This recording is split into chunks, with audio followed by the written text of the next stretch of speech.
Well, joining us live now is expert in referendums, visiting Professor of Constitutional Law at the ANU, Matt Qvortrup, who recently penned a piece on this very point. Matt, good to see you. Thanks for your time this morning. I read that piece. I thought it was good. Wanted to talk to you about it. So I think with that whole setup there, we can deduce that celebrity endorsements aren't a good idea. They very rarely work. Why? They don't work because a referendum is about an issue and people want to know how an issue is solved. So if there's a credible problem and a credible solution, then people will go for it. So if you have Andy Murray saying that Scotland should become an independent country, then you sort of think, well, Andy Murray doesn't have to struggle with a mortgage. Andy Murray is not very much like me, nor is David Beckham or Bruce Springsteen or whoever comes out in favour of something. So they normally just go for the issues. So in a way, it's almost insulting to the people who are voting in a referendum that you don't talk about the issue. What people are interested in a referendum is whether there's a credible story, if it's promoted with passion, and if the people who speak on this subject are credible, if they are likely to know what they're talking about. Is it also a fact that, you know, the stars are usually elites? You know, they don't have anything in common with the common person, with the common man or woman. And there's it almost kind of acts as a vote against that to spite them. Is there incidents of this? It is very much the sort of elite sort of thing, yes. I mean, elites don't necessarily... If you have an elite person who actually has credibility in a particular field, then you're likely to listen to that particular person.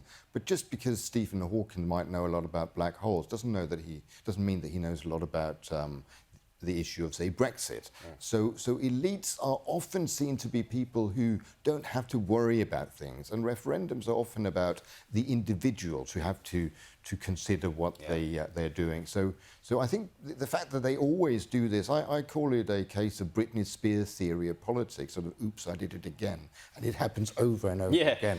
Well, the Democrats do it all the time. I mean, I keep going back to that 2016 because it was a big example. I mean, but the Republicans do it too. I mean, they have country and western stars. Not many of them though. They don't have the big pop stars. The Katy Perrys of this world who are much more famous than those country and western stars that you quite rightly point out.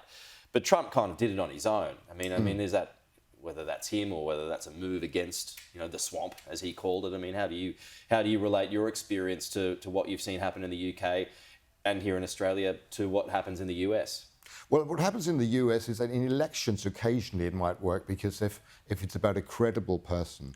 But I think the overall thing in politics is that people actually, especially in a sort of democratized age where you can tweet all sorts of things, actually like to trust their own judgment.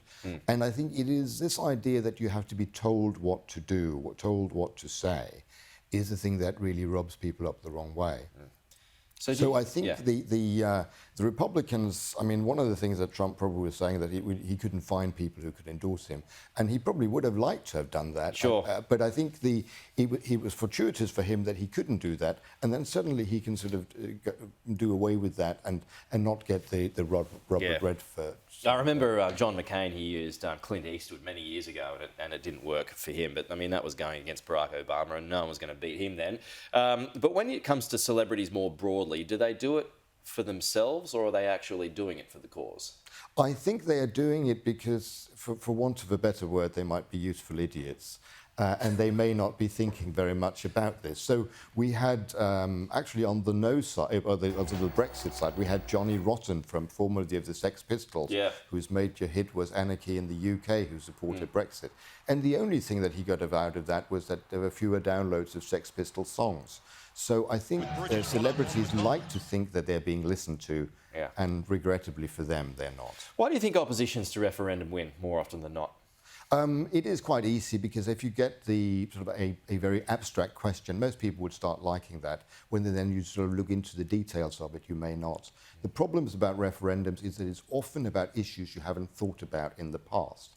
And then when you start looking into the detail, there'll be all sorts of things that sort of come up and it might sort of trouble you. And then you become sceptical, and you become sceptical, you vote no in the end. And that's what's happening here, do you think? That is what's happening here, but I think I would urge a note of caution. I saw before that there was the undecided they're more undecided voters. Yeah. Generally in referendum campaigns, 2/3 of the undecided go to the no side. So the no side always have an edge in referendums. That was even built in. 2/3 of the undecided. As a general rule, yeah. Wow. I mean, Gallup in Australia even used to have that built into their polls. So that's one of the things. However, another thing about referendums in Australia in particular, but other places as well, is that politicians who win referendums tend to lose elections. Menzies lost a referendum in 1951, went on to win many elections after that. Bob Hawke, arguably one of Australia's most successful prime ministers, lost a total of 6 referendums and yet stayed in power. So you should be careful what you wish for. Good news for Anthony Albanese. That could be a loss on the referendum. We get to stay in power. Yes, because it is about an issue. It's not about a person. So a referendum is all like you have your cake and eat it. You can show your dissatisfaction with the government. It's an easy way of giving them a kicking without actually suffering too much. Interesting. Good to have you, Matt. Thanks for joining us.